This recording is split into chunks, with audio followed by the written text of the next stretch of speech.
All right, welcome everybody to the PhysEdSummit 3.0. I guess we're about halfway through our 24-hour global event. It has been an awesome experience. I hope you've had the opportunity to see several presentations throughout the early morning and afternoon. My name is Bill Bodie, and I teach in Charlotte, North Carolina. I work at a high school called the Performance Learning Center. And today we have an opportunity to talk about balanced curriculum with Dr. Kymm Ballard. I've had a chance to review her PowerPoint presentation. I think you're in for quite a treat, especially for those who are looking to advocate for their physical education program. Not only just their class, but the whole school. So really looking forward to hearing Kymm's presentation. But as a side note, you know that we are dealing with technology, and we may have a couple of issues here and there. Please check the toggle for a new link if you find that we get disconnected. Presently, the YouTube is on there and ready to go. So hopefully you are there and following along, because this will be an interactive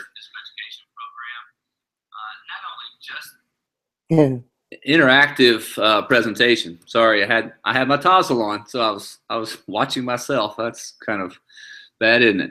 So we are going to have that going on a side back channel. So please interact with Kymm and myself as we go through. Also, after the PhysEdSummit 3.0, sometime in the wee hours of tomorrow morning, we will have a post survey that we would love to have your feedback. That data allows us for information that will allow us to move towards PhysEdSummit 4.0 and continue this engaging discussion around our phys ed community. So without further ado, I'd like to introduce Dr. Kymm Ballard. Her first slide has an introduction, but as I told her a few minutes ago, it definitely does not do her any justice. She is currently the Executive Director for Spark Programs, as well as an Assistant Professor at Campbell University. She's also the former Physical Education Athletics and Sports Medicine Consultant with North Carolina Department of Instruction. Her professional experiences include service for more than a decade as a physical education teacher and athletic director, several years as an administrator and co-developer of North Carolina's first high school demonstration school. So, Dr. Kymm Ballard, are you ready? I'm ready. All right. Share my screen with you, huh? Let's go for it.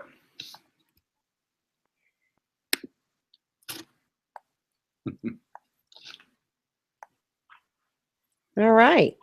There we go. Oh, went too far. Went too far.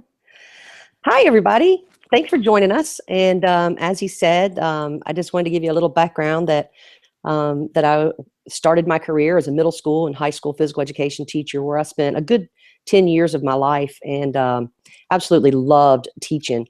I felt like there was something I could add more. I had done a lot of things in the school district, and I thought maybe there was something I could share on a broader base. And so I had the opportunity to work with Artie Camilla and Larry McDonald and Jim Rich at the Department of Public Instruction. And one of the best decisions I ever made. I spent 11 and a half years there working with and serving our physical education consultants, our physical education teachers, K-12, working with our institutes of higher ed, the North Carolina standards, assessments, and eventually there were a lot of things changing. And I thought maybe there was something I could do on a more broad scale. So I talked to Sport Time and Spark about doing something around partnership and development, and ended up doing that. And I found that I was missing still that drive that I have to teach. And so I worked it out between the two of them and somehow some people call me crazy still, but I do work 2 full-time jobs, and I love teaching as a professor at Campbell University. I love working with the teacher education program and putting out student teachers that are going to be career teachers, I hope. And we are just starting school now, and they're coming back on campus, and I'm pretty excited about starting them this year. There's my Twitter account. If you're not following me, I'd love to have you. And if you're on Voxer, I'm just under Kymm Ballard, so would love to have you there as well. As Bill said, I want this to be as interactive as we can. So hope you'll send your questions to the Tozzle that you're on, or you can also do some in chat in Twitter.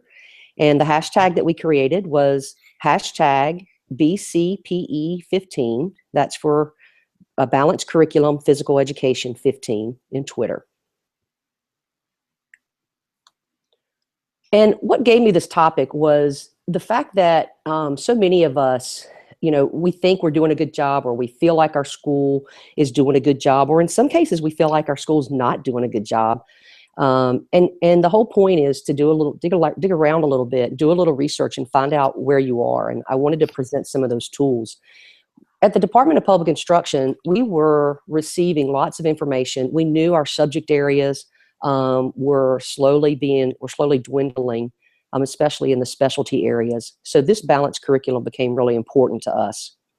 So the objectives for this opportunity is to provide an overview of what that balanced curriculum initiative is, to explore the philosophy and resources and issues that address a balanced curriculum, both as a school-wide issue, but then also in physical education. And then those implications that it has on teaching a balanced curriculum as well. So just let's chat a sec. And Bill, I couldn't get my toggle to show me anything or any questions right now on the other computer, so you'll just have to kind of help me out. But I just wanted to think for a minute about what drives instruction at your school. What are the subjects that that drive the top the top conversations?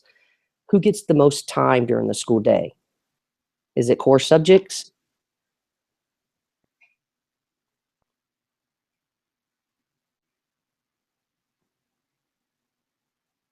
Kymm, you there? Yes.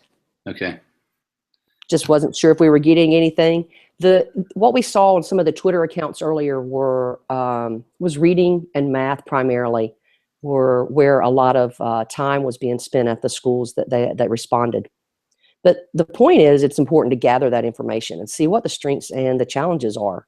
And one of the things that can help you do that as a physical education teacher is to be on your school improvement team, or one of the other kind of teams that really work on what goes on in the school and who makes decisions, and get on a team that's doing the scheduling. Get in there and talk to the counselors, get in there and talk to people to kind of help with what's going on in your program and in your day. And this subject's so important, and I want to drive this kind of home to our physical educators, because core subjects are important, as we're going to see. But so is this reauthorization of No Child Left Behind. It's been 14 years since that's been reauthorized, and it's supposed to be every 5 years.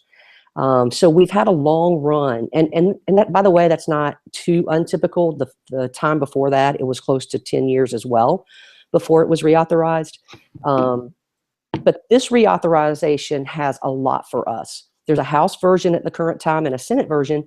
The House version, quite honestly, is horrible as far as health and physical education and safety and even education in general. And that's my point of view. The Senate version, though, however, is very friendly to physical education, to health education, to the Whole Child Initiative. And it's even creating a whole division of safe and healthy students. That safe and healthy students is where they'll have physical education, anti-bullying, safe schools, school counseling. They had cut so much away from that and bringing it back. So it really has a whole child feel to it on that Senate version. So it'll be very interesting to see when it comes back. So what does that mean to you? If physical education becomes core, that opens up some opportunities for you. There's some dollars right now probably that you haven't been able to tap into because you weren't listed in that list, and that's been a pretty harsh thing for us. You will be now on the same even playing field as all the other subjects in your school, as far as how that money gets spent. Now, whether they spend it on you or not, whether you get the professional development or not, that's up to you, because you need to kind of advocate for that. And I want to take you through that as well. So the first thing to do is to find out how open your school is to a whole child approach. And we collect the data to find out that information. And I want to spend just a few minutes to tell you how. One thing that's in your back pocket that can help you a lot is what's called the Whole Child Education, the Whole Child Initiative. And this is what used to be called the Coordinated School Health Approach. And Coordinated School Health has been funded for many years through CDC to states. North Carolina was funded over 15 years. And we're still being funded some of that, but now that's really dissolved. It's moved over to departments of health, still operating on some capacity. But our big thing we need to really embrace right now in public schools is around this Whole Child Initiative. And now this sits at ASCD. And many of your administrators are probably involved in ASCD. So be sure that you know about what the Whole Child approach is, and that you can speak that language when you're talking to your administrators. Just briefly, I won't read it all. I'll let you, there's a link on the website for you to go get all of this information. But the key thing is the Whole Child model wants to ensure that every child in school, in every community, is healthy, safe, engaged, supported, and challenged. And it's those 5 words that they really build everything around. And you think about those words and think about us in physical education and what we do. What do we want out of our children in physical education? So there's a lot of similarities over what we do. We're a part of the Whole Child Initiative, but we also tap into a lot of the pieces of that whole child.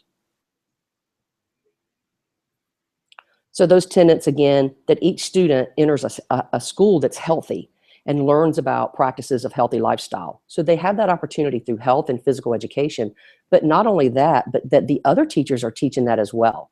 Integration shouldn't go one way. That's part of a balanced curriculum. If we're integrating other subject areas with physical education, they should be integrating activity and health and concepts in their classes as well, so that the child sees overall how both work together. It's not only the physical education teacher's responsibility. And we want each student to learn in an environment that's physically and emotionally safe. Bullying is a huge problem in schools today. And some of that does happen out on recess and physical activity time, or in locker rooms, especially those that are unattended. And sometimes it can happen right in front of us. So, and there's other things that are tied up in safe for students, but that's a big one. We want them actively engaged in learning. And that comes down to what you're doing in class. Are they sitting and getting?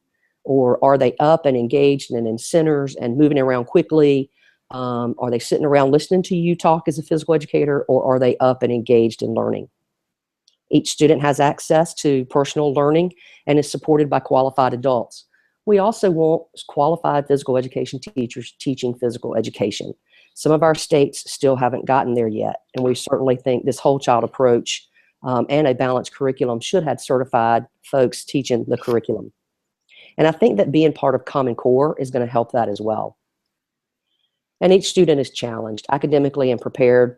We want them academically prepared. We want them in physical education to be smarter. And we know that we can help them by engaging their brain and by engaging their health and helping them understand those concepts so that they feel healthy. And the same goes for the teacher, so that the teacher is healthy and at school every day. Okay, so back to you. How do you know if your school is providing a balanced curriculum? How do you know if they're providing a whole child approach? That was one of the first questions that I tweeted out as well.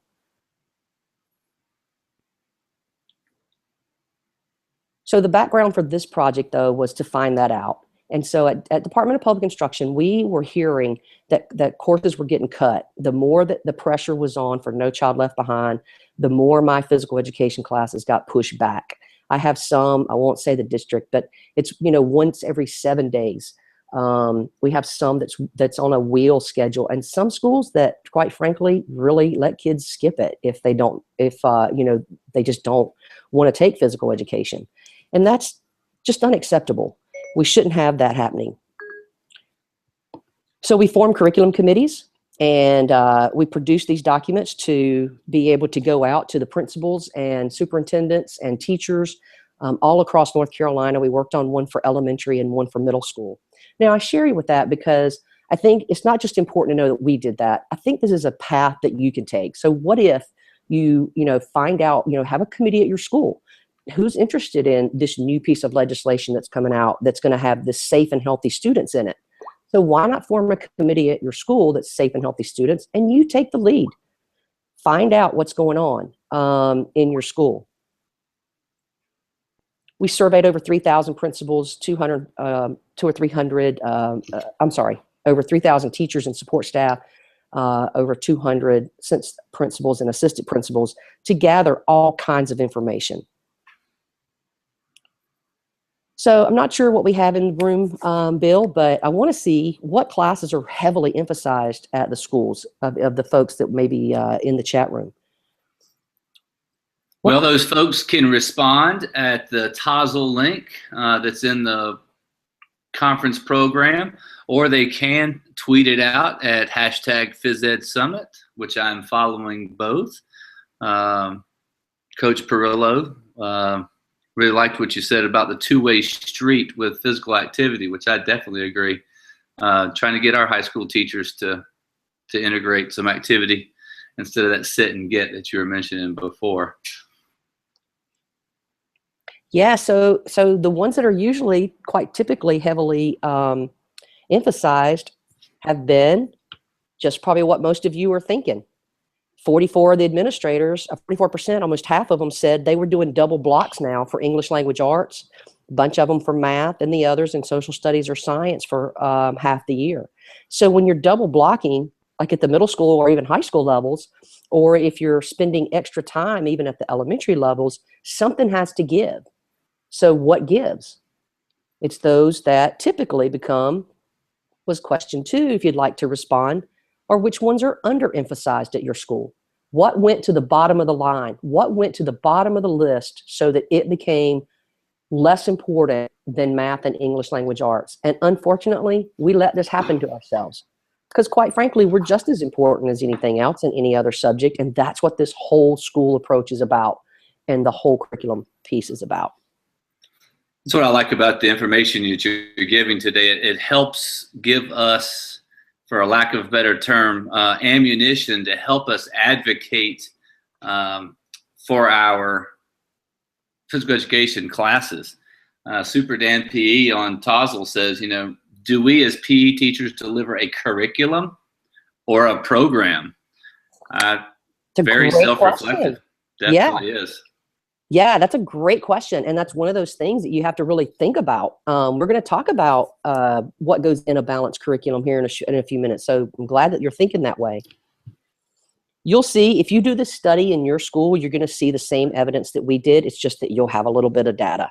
And the data says that, yes, dance, music, art, health education, visual art, music, all of those things, dance, all of those things fell to the bottom of the list. And they saw those as important, but not quite as important because of the rigor that schools were being held to as far as accountability. But what we have to do is to stand up and say, we are just as important. We have the data. And now I think that's the thing. I think we've stood up by ourselves in our schools and voiced our opinion, and we've had to stand up by ourselves. We're going to have some legislation behind us now, and you're going to have this, the whole school initiative that ASCD is promoting behind us now as well. So I think that's going to help. So here's another question for you guys. What classes are usually targeted for pullouts if they're doing remediation?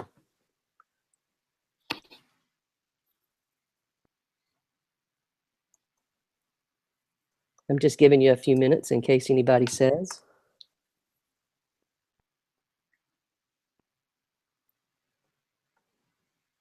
Well, I bet you'll see the same things that we saw. 68% of the administrators said they were pulling them out during what they called elective periods. So first they made us elective or they made us special. Then they decided to take kids out of there. So they gave us kind of a double whammy, in all honesty, of how much time that we're actually seeing our kids. So how much time do you have for collaborating? Do you collaborate with the other teachers in your school, or do you teach in isolation? So that goes kind of two ways. One is, how much planning do you do with your physical education team if you have one? But if you're alone in your school, how much planning do you actually do with the other teachers in the school? And it's something to think about and reflect on, because when you're in a collaborative team, that gives you a lot more opportunity to help them integrate as much as it does for you to integrate what's going on. And then you can also line up themes. What are they teaching that you can teach that is appropriate? Not that you just need to adjust, but what can you teach that aligns with your sequential patterns of the activities or the skills that you're teaching, that you can line up and do some kind of integration with. Kymm, what would you recommend for maybe a new teacher who would like to collaborate with some other teachers, but maybe they may be introverted or shy or maybe unsure of themselves? What advice would you give to a new teacher or any teacher that would like to collaborate with maybe the science teacher or another grade level? Yeah, it's hard when you're more introverted, and it's hard to step out of your comfort zone to do something. But one little baby step to just walk down at the end of the school day, introduce yourself.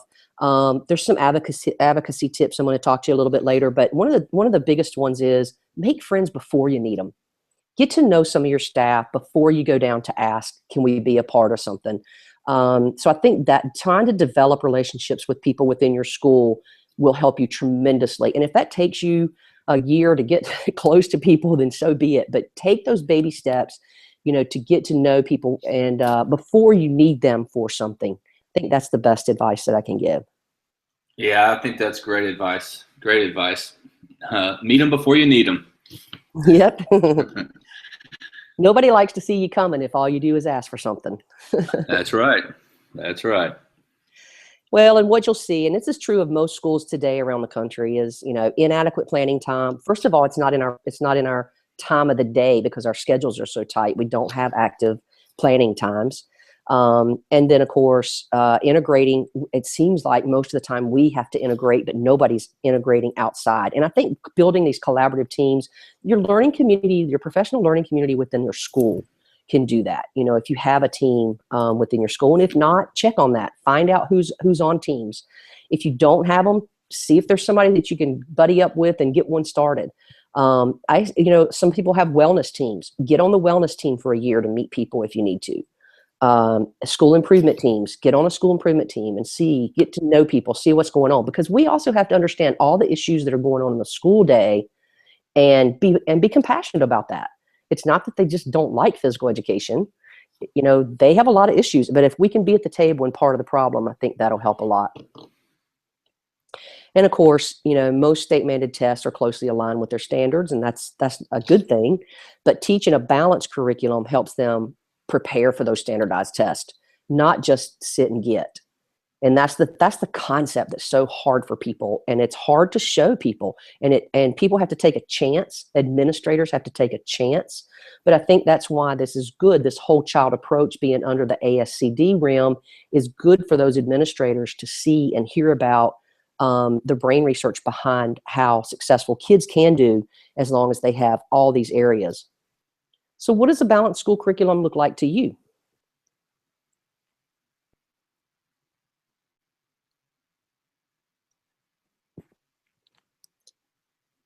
As you think about that and tweet that or respond there, balanced curriculum in a school looks like, that you have a community of people that are working together to serve a child, not working in that isolation. One of the things that becomes transparent are terms, and we talk about curriculum. So I wanted to take a moment here just to kind of clear that up. One of the probably the thing that irritates me the most is I go to conferences and walk around and see all the things that are available is this word curriculum. Google it one day and see what it says. But also standard course of study. What is a standard course of study? People look at that as a program, which was one of the questions we had. But really, it's everything that they get within the school year. That's your course of study. basic education. Do you all have terms that you use for like your whole school curriculum or whole course study? It's hard not seeing if they type anything. Yeah, there's a few talking about just the isolation that elementary PE teachers experience. Super Dan PE said that some of his kids see their homeroom teacher more often in a month than they do him. Wow. And that's bad. I've seen some bad situations, but that's not good. No, that's not. Well, what is a balanced school curriculum then? And it's where you educate the whole child. So when we're saying a balanced curriculum or you're saying a course of study, it should be talking about the entire school year and all the subjects together that they're taking. It usually includes challenging common curriculum, and it's based on best knowledge. So it's got to be researched and proven best practices in all our subject areas, not just math and science, but in our areas too. And we have to make sure that our peers in our school know that what we're using is the same. A balanced school curriculum is going to prepare students for success in school and in life. It's not just to pass a test. And it's inclusive of all subject areas, as I said, versus those that are just tested. And then we also know that it's going to promote that brain growth and development and an enriched environment, which are the things, again, that I bring back home to the whole child initiative. So a balanced curriculum really is an answer for our students. We know that it creates active participation rather than passive learners. I mean, we want kids to be up in the room. Now we're seeing more and more. It's taken years, but we're finally seeing more and more policies passed where kids are having to be made, or teachers, there's policy around getting kids active during the school day, whether it's in elementary or middle. And we see it mostly at elementary because of the scheduling. People are scared to implement, movement during the school day at middle school and high school. They're just not sure what that looks like. Yeah, I agree with you there, Kymm, because I'm at a high school level, and it scares a lot of teachers at our level to incorporate movement into a classroom because they feel like they're going to lose control. Yeah. And we really have to reassure these teachers that that it's like anything else. There's procedures, there's rules, there's things that can allow for movement, but ultimately you're in control, and this is to benefit the kids, and they have to learn. Yeah, and and it can be as easy as the teacher, not having them sit, but have stations, have them up and moving. Some people get it confused that it has to be moderate to vigorous in a classroom. They'll learn if they're just up and moving. Now, of course, I would rather them be moderate to vigorous as much as possible, but that's not realistic. And that's one of those things we have to sit at the table with everybody and discuss, and come to some consensus on how and what do we do. When we implemented our North Carolina policy for elementary and middle school schools to have 30 minutes of physical activity in the school day, we went out in the schools and worked with over 40,000 classroom teachers in elementary and middle schools. It's when we created the Energizers and helped them understand, here are some signals you can use. They didn't really get that. They didn't know, that you could do these simple signals that you use in physical education every day. If they know those same signals you use, and the kids understand what those are because you've practiced and taught them that, then they can use, why not use that in the school day? Why not have them active a little bit when they know the same signals? And so there's some little things like that. And the teachers always thought that, they would have to stop what they're doing as a brain, quote, break. And I have to shout out to Justin because that jumps in my head every time I hear that.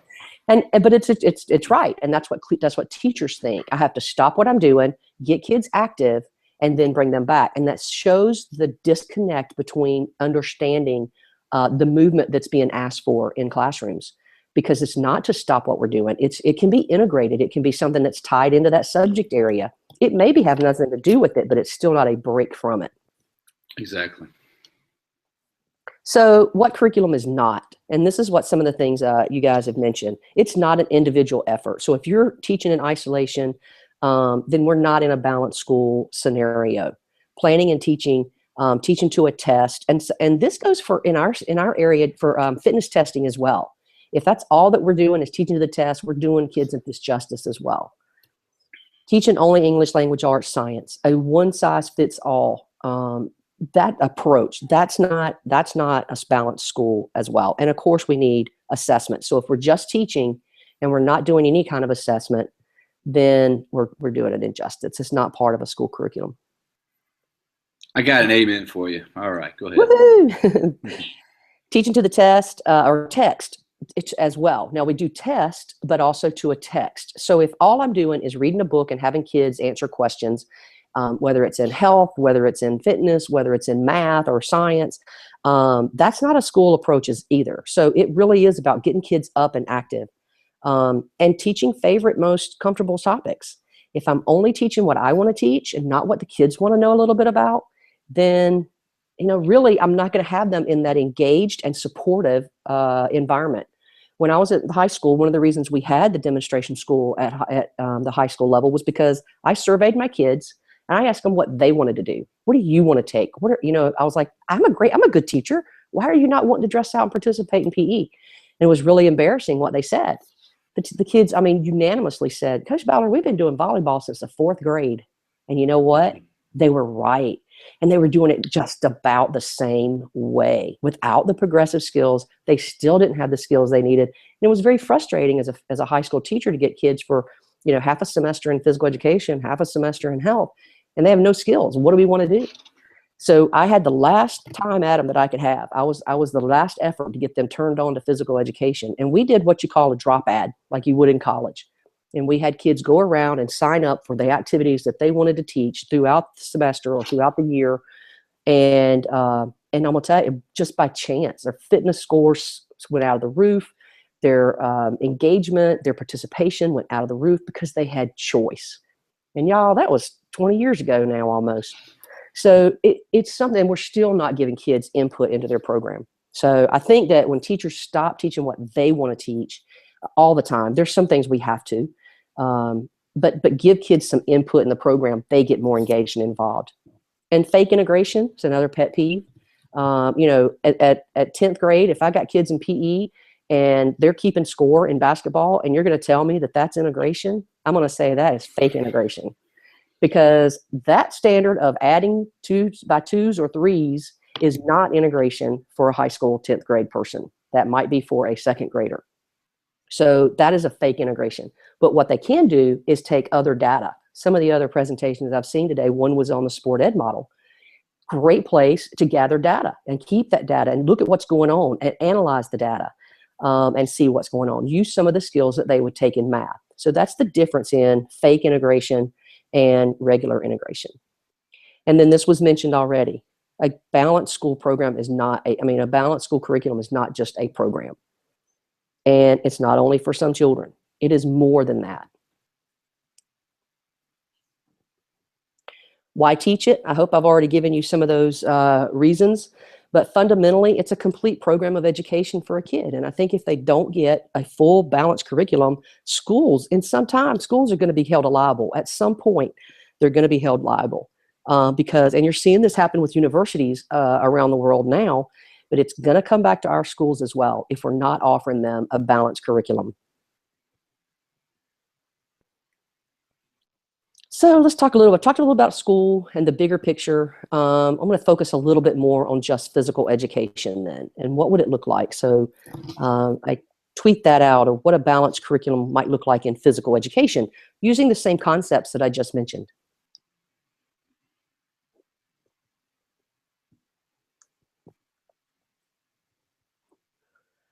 What we should see is using our physical literacy standards by Shape America. Using this whole child initiative, embracing that in physical education and helping to align what you're doing with those 5 tenets that they promote. And it includes a challenging environment with time and space for kids to learn. Now, I know probably half of you are rolling your eyes because how do we get that? We're a physical education teacher. Well, again, I'm going to show you some things that we did, and it's not a guarantee, but you have to take these steps forward to challenge people and get on these committees, and hopefully you can argue your point for that time and space for kids to learn. And it's based on the knowledge of how kids develop. We want best practices in physical education. Moreover than that, it prepares students for success in school and in life. And that's a point that a lot of people don't see for physical education. They think it's just about activity. It's just about learning a skill. It's just about physically fit. But we do help prepare kids for school. We get their brain ready to learn. And in life, we teach so many skills that the other subjects can't teach. And we just have to continue to promote those. With integration, obviously teaching both ways. We want them to integrate our concepts as well. And we want it to promote that development and safe environment. What characteristics are not part of a balanced curriculum? You can guess them, I'm sure already. But an individual effort, not being part of that school community. If you're not part of that school community on some committee, somewhere helping out, then your PE program can suffer from that. Planning and teaching in isolation. And that's hard when you teach alone, especially some of you at the elementary level. When you're teaching alone, it makes it difficult. But look, now with this online professional learning network, with Voxer, with Twitter, with so many other, with this conference, there's so many opportunities to reach out and use that learning community to help you. Now, how does that tie back into my school? I still probably need to be on a committee within my school. I still need to go and make some friends before I need them, so that I'm tied into my school. But you can certainly get good professional development out in the field right now. We don't want to be teaching to a test. This was a pet peeve too. When we first started doing reading credits in North Carolina, you had to go back and get renewal credits for that. And my PE teachers were like, my principal is making me, the first 15 minutes of my PE class, we're having to sit and read. And I'm like, no, we're not going to sit and read. So it was a really tough time, and we had to work through those things. That's part of the process of what happens when things come down federally to us. But reading and teaching. So what would you say, Kymm, to a teacher, maybe a young teacher whose principal comes to them and says, we need to do A, B, and C, which is right core related in your class? How would you help that teacher respond to that? I mean, it's a directive from your superior. Yeah. So how would you work that? I would say, you know what, I'll be glad to do that. Can I have 15 minutes at the next teacher's meeting and let me show you how I think I can do that and integrate it? Or can I have 10 minutes at the next, mostly teachers' meetings where you have them all together, or at the next staff development when you have your teachers or your principals together, and let me do something and show you, and use some of the Gene Blade stuff, use some of the, the brain gym, use some of the data that's out there and show them how you tie into core, get them up, make them do it. Now I would suggest doing something easy and slow, because they always scares them. But we all know those techniques on how to disguise fitness and disguise what they're doing. They won't really know what they're doing if they just stand up in the auditorium and you have them do a couple of cross laterals and then you surprise them with some of the things that you're doing, and then tell them some of the research behind it. And then that's how I'm going to help you. I'm going to help you get better grades, and make it about them, that I'm helping you. That's the approach that I would take. Definitely great advice. So we're having a discussion on TOSL. Okay. That's one of the questions is, could middle and high school PE be student choice only? Parenthesis, elective style. And so obviously me being in high school, and Joe Bailey also mentioned as well, we both definitely think so. I know I've done it in my school with 2,000 kids. I've done it, and I do it with my school now with 150 kids. So yeah, it definitely can be done. I know Joe does it, and it's really cool to see that you're probably a forerunner to this, saying it was 20 years ago, but it just makes sense. Yeah. And I wish I could get in. I'm gonna jump in on the discussion as soon as it's over, because you're exactly right. And giving kids choices. Now when we say elective style, I still want them to be mandated to take it, not just. Yeah, I agree. But at the same time, when they get in there, they're going to want to come, because here's what I did too. I scheduled something that was very high impact and skill related against something that was lower impact, maybe not quite as skill related. and then something sort of in between or fun. And we were in the city, so we only had an hour's class, but I had enough time. I took my kids to the roller rink. I told them how to roller skate. You know who did the best? Were my BEH kids, or the kids that caused me more trouble usually in the day, but they were the excellers there. They got dropped off there every Friday night. So they were the leaders of the class. They were going to make sure that they did well and went there. And they come out with red faces. We had a putt-putt course. We had some other things where we could teach some of the striking skills with our kids. And it was just to get them out and know that there's places in the community that they can be active outside of school. Remember, I got them when they had hardly any skills. So I wanted that last chance to make sure that I turned them on to getting active outside of school. So that was a good thing. And so what you saw was your higher skilled athletes would choose the higher skilled pieces, which made it good and competitive and good. My more obese kids a lot of times would choose, some of the lesser ones, but they would come out of there sweating like crazy because they were having fun and they weren't being so challenged. It wasn't such a difference. It almost became more skills based, separated, even though that wasn't the intent.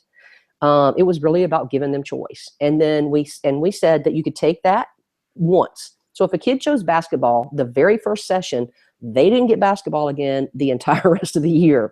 So they had to choose other things. And it also, there were times where I didn't know how to teach team handball. And that was one of them that came up, is what the kids wanted to learn. Well, I actually switched off with our in-school suspension person for those days that we were teaching team handball to teach the skills instead of while I was learning about it, because he was a Carolina team handball player. And so he went down, taught them the skills because he was better than me. The rest of the stuff I had to learn. And we have more stuff now because we have, things like, we had these apps and we have all kinds of, if you have a projector in the room, it can do some of the leading and teaching for you. If you don't know yoga, it doesn't mean you can't teach yoga. So there's a lot of things you can do now that the kids want to do if we just give them some input. So I do say, yes, there's a chance to do that at middle and high school. And I think it would help increase the participation in class. So I will move on to this as the healthy, why teach a balanced PE part? Because we want to make sure that kids get healthy. We want to make sure that we're teaching them those concepts and giving them some skills to be healthy children.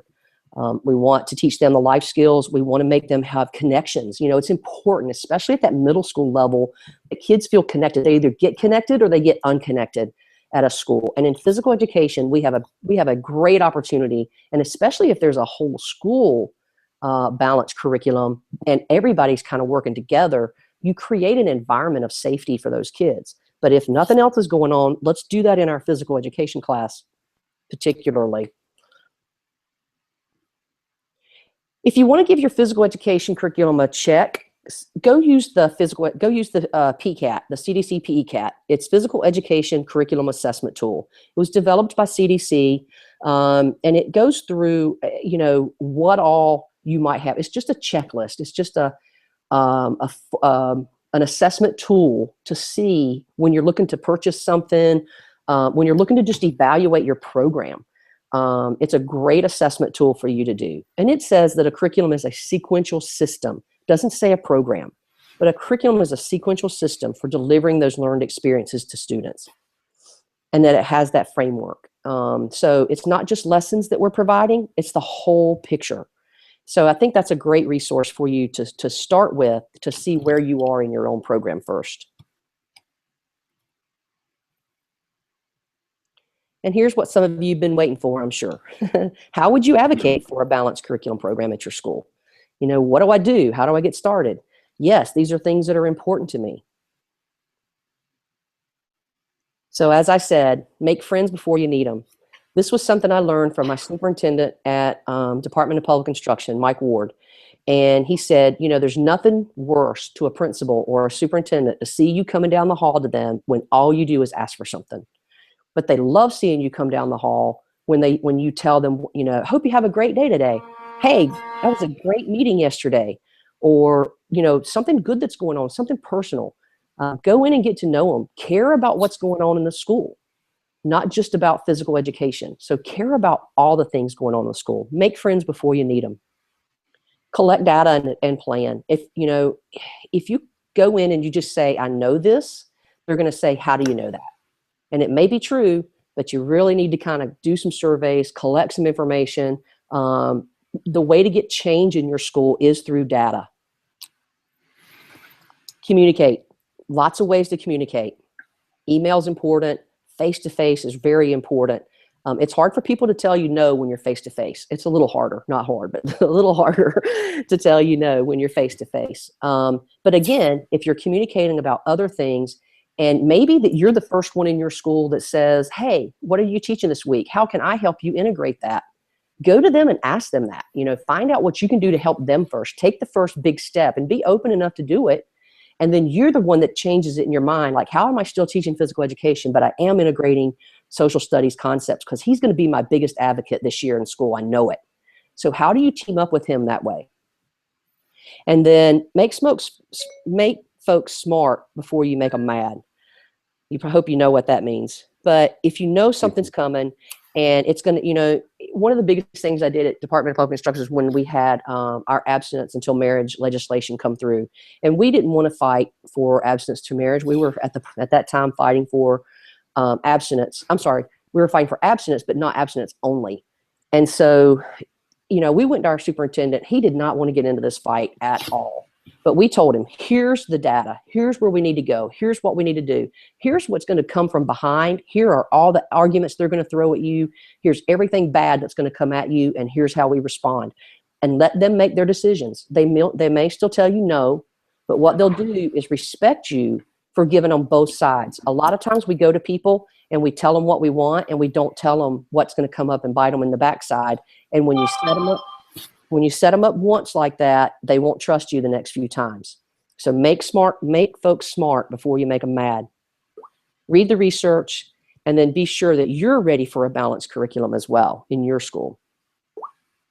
So I'm going to conclude here. In receiving that balanced curriculum, we know that kids are going to get the knowledge, concepts, and abilities to transfer those connected ideas and concepts across disciplines. And we got to think about that, not just about the knowledge and concepts and skills that we want them to get in physical education, but how do we transfer those across concepts within my school?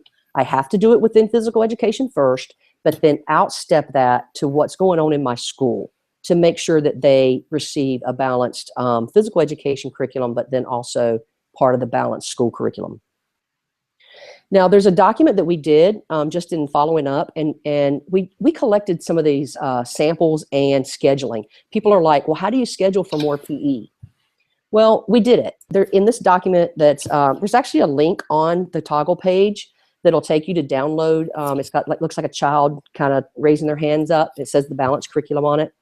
And there's a ton of schedules in there. We did a lot of these schedules to show, it may not be every single day PE. And that's one of those things when you're sitting at the table with the planning committees, you may have to give and take a little bit. You may have to back off a little bit on one end. You may not get it every day, but maybe you get it 3 days a week. But you present a schedule like this to them. How can I make sure I see my kindergarten kids every day? Here's a schedule I'd like to present. So we gave that to you to use. So those schedules are in there as well.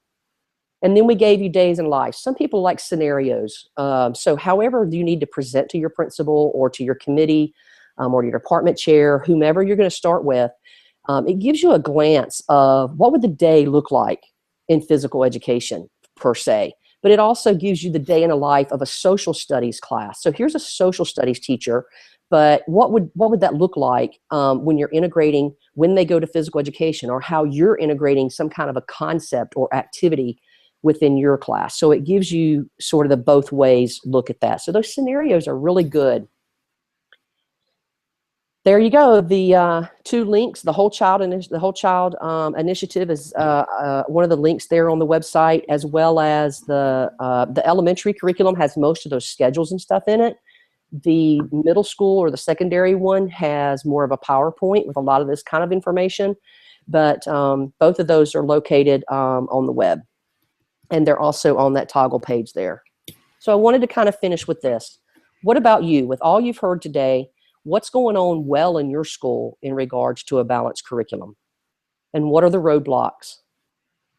I don't know if anybody wants to share, but that's where I'd like to kind of leave this, Bill, as we finish up. And I'll be glad to take these questions and go to the chat, and or they can answer some here in our remaining time. Well, I love these 3 questions with people getting back to school and really hopefully making it intentional to balance their curriculum. Because you're right, it is easy for us to kind of hibernate in our gyms and our classrooms.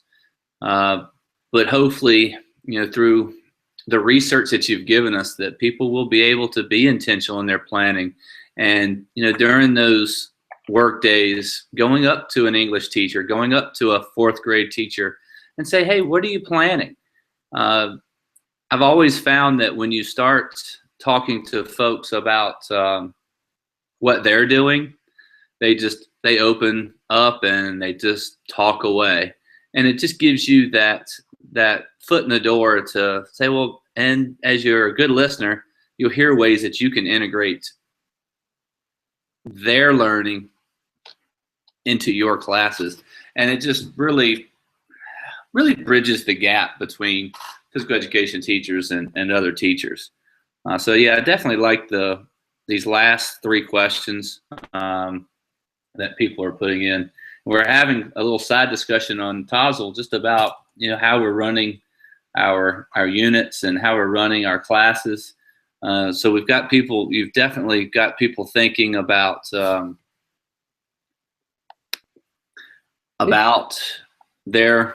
curriculums, and so that's great that we're getting that discussion going. Good. That's exactly what I wanted to happen. So I'm trying to. Are you back on? Because I don't know which screen I'm on. Oh, okay. I was going to go back so I could see see some of the discussion.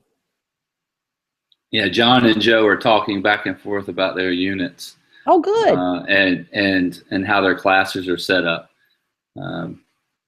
So definitely good. So we are coming to a close. So if you do have any more questions for Kymm, please send that message to us, to Kymm, and she'll see it and she can answer it. Yay. Yeah, but Kymm, that's a great job of really, like I said earlier, providing the ammunition for the teachers. Sometimes we just don't know what to say. Right. We know we're doing the right thing. We know our class is important, but we just don't know how to express that in a way that doesn't make us sound like we're tooting our own horn or we're being arrogant. It's just, the data's there. And I love technology because it does give us the data that easily can be shared to a principal, an administrator, maybe even another teacher. Yeah. No, absolutely. And sometimes it's just nice to hear somebody say it. It's not something you may not have known, but to hear that somebody else has thought about it or saying it, or, the discussions that they're having right now, I'm sure, are good. And that's great. I mean, as long as we're generating conversation around this, we're going to be offering a more balanced curriculum for sure. Joe likes your t-shirt. Yeah. I had to sport the Voxer. That's right. The Voxer t-shirt, the famous Voxer t-shirt.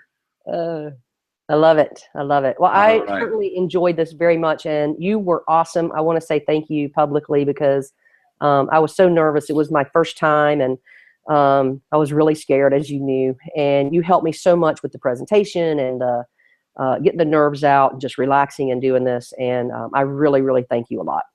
And the whole team.